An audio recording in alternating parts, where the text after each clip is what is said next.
Le calvaire des usagers de l'axe Ferkessé-Dougou-Wangolo-Dougou, frontière Burkina Faso et Mali, un souvenir dans 18 mois. Ce coup de pioche du Premier ministre Daniel Kablan-Duncan marque le début des travaux de rénovation de cette route longue de 46 km.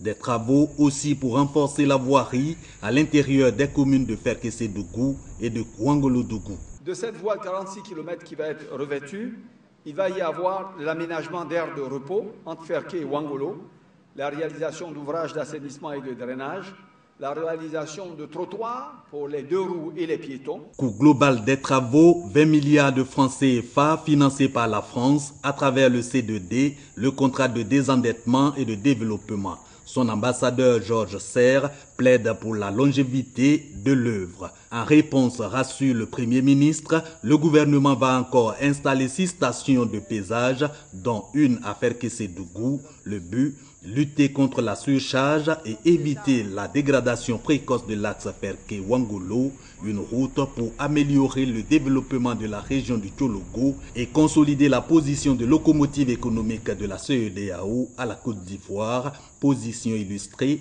par les échanges commerciaux entre le pays et ses deux voisins, le Burkina Faso et le Mali. Les postes douaniers de Wangolo, Burkina Faso et de Pogo pour le Mali contribuent activement au développement du commerce intra-régional, en particulier au niveau de la CEDEAO qui représente 27 milliards de commerce extérieur de la Côte d'Ivoire en 2012.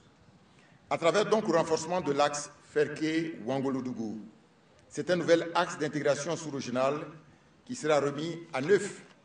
Preuve, s'il en est besoin, de l'engagement du président de la République de faire de l'intégration sous-régionale une réalité tangible et un axe majeur de sa politique de développement.